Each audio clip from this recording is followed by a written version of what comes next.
అందరికీ నమస్కారం. తెలుగుదేశం ప్రభుత్వం వచ్చిన తర్వాత కాంగ్రెస్ పార్టీ నాయకులు తెలుగుదేశం పార్టీ నాయకులు చెప్పిన హామీలు ఏమీ నెరవేర్చలేదు, ఏది సరిగా పనిచేయడం లేదనే ఉద్దేశంతో వాటి గురించి మనకందరికీ వివరించడానికి మన రాష్ట్ర నాయకులు శ్రీ డాక్టర్ ఎన్ తులసిరెడ్డి గారు ఇక్కడికి రావడము, ఈ సందర్భంగా ఆయన మొత్తం ఈ ప్రభుత్వము దాన్ని ఏమేమి చేయలేదో ఏమేమి చేయాలనో అన్ని కూలంకషంగా వివరిస్తారు. కోడలికి బుద్ధి చెప్పి అత్త తెడ్డు నాకిందని ఒక సామెత ఉంది. కరెక్ట్గా ఆ సామెత చంద్రబాబు పాలనకు సరిపోతుంది. గతంలో జగన్ ముఖ్యమంత్రిగా ఉన్నప్పుడు చంద్రబాబు నాయుడు గారు మిగతా టీడీపీ నాయకులు జనసేన నాయకులు జగన్ ప్రభుత్వం ఈ రాష్ట్రాన్ని అప్పులు కుప్ప చేస్తూ ఉంది, శక్తికి మించి అప్పులు చేస్తూ ఉంది, రాష్ట్రాన్ని రుణాంధ్రప్రదేశ్గా అప్పుల ఆంధ్రప్రదేశ్గా చేసిందని చెప్పేసి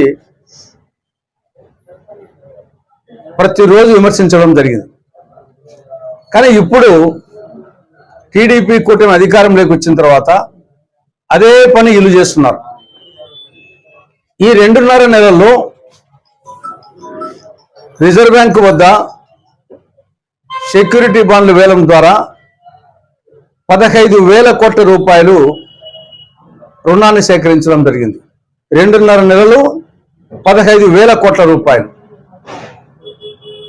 2024 జూన్ 25వ తారీఖున 2,000 కోట్లు, జూలై 2న 5,000 కోట్ల రూపాయలు, జూలై 16న 2,000 కోట్ల రూపాయలు, జూలై 30న 3,000 కోట్ల రూపాయలు, నిన్న ఆగస్టు 27న మళ్ళీ 3,000 కోట్ల రూపాయలు. మొత్తం ఈ 2.5 నెలల్లో 15,000 కోట్ల రూపాయలు అప్పు చేసింది చంద్రబాబు ప్రభుత్వం. రెండవది, అమరావతికి సంబంధించి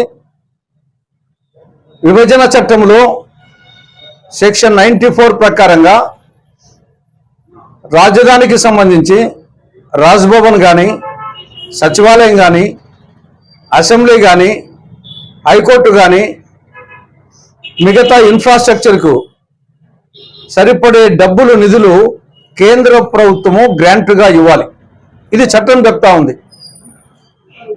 కానీ అలాంటిది వరల్డ్ బ్యాంక్ ద్వారా, ఏషియన్ డెవలప్మెంట్ బ్యాంక్ ద్వారా 15,000 కోట్ల రూపాయలు అప్పు ఇస్తామని చెప్పేసి కేంద్రం చెప్తా ఉంది.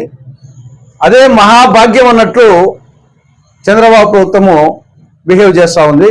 గత 10 రోజులుగా world bank, Asian development bank ప్రతినిధులు వచ్చేసి అప్పు ఏ మేరకు ఇవ్వాలా, అప్పు ఇస్తే వీళ్ళు తీరుస్తారా లేదా, దేనికి ఇవ్వాలని చెప్పేసి 10 రోజుల ఉంటే రాజధాని అమరావతిలో వాళ్ళు పరిశీలన చేస్తున్నారు.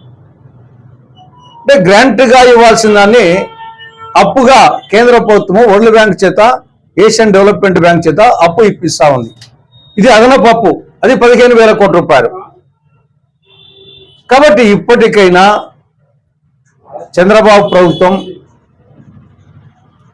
శక్తికి మించి అప్పులు చేయొద్దు, దయచేసి రాష్ట్రాన్ని రుణాంధ్రప్రదేశ్, అప్పుల ఆంధ్రప్రదేశ్ చేయొద్దని చెప్పేసి కాంగ్రెస్ పార్టీ విజ్ఞప్తి చేస్తూ ఉంది. ఇక రెండవ పాయింట్, రాష్ట్రము అనారోగ్య ఆంధ్రప్రదేశ్ అయింది. మొన్నటి వరకు రాష్ట్రంలోని ప్రభుత్వ ఆసుపత్రులు, ప్రైవేట్ ఆసుపత్రులు ఈ యొక్క డయేరియా రోగులతో, అతిసార వ్యాధిగ్రస్తులతో కిటకిటలాడుతూ ఉండేది. గత కొంతకాలంగా డయేరియా ప్లేస్లో మలేరియా, డెంగ్యూ, చికన్ గున్యా ఈ వ్యాధిగ్రస్తులతో ప్రభుత్వ, ప్రైవేట్ ఆసుపత్రులు నిండిపోయినాయి. మలేరియా కేసులు, నమోదైన మలేరియా కేసులు 2022లో 1,237, 2023లో 3,840, 2024లో ఆగస్టు 25 నాటికే ఇంకా సెప్టెంబర్, అక్టోబర్, నవంబర్, డిసెంబర్ ఉన్నాయి. 4610 కేసులు నమోదయ్యాయి. విపరీతంగా పెరిగాయి మలేరియా. డెంగ్యూ సంబంధించి 2022లో 2174 కేసులు, 2023లో 3252 కేసులు, 2024లో ఆగస్టు 25 నాటికి 2955 కేసులు. చికెన్ గున్యాకు సంబంధించి 2022లో 16 కేసులు, 2023లో 5 కేసులు అయితే 2024 ఆగస్టు 25 నాటికి 99 కేసులు. దీనికి ఎంతటికీ కారణం పారిశుద్ధ్యం పడకేసింది, పర్యవసానంగా ప్రజారోగ్యం పడకేసింది, పర్యవసానంగా అంటువ్యాధులు ప్రబలిపోతున్నాయి. కాబట్టి ఇప్పటికైనా పారిశుద్ధ్యం మీద ప్రత్యేక శ్రద్ధ వహించాలని, ఈ యొక్క అంటువ్యాధుల మీద రాష్ట్ర ప్రభుత్వం నివారించడానికి ప్రత్యేక శ్రద్ధ వహించాలని కాంగ్రెస్ పార్టీ చంద్రబాబు ప్రభుత్వాన్ని డిమాండ్ చేస్తా ఉంది.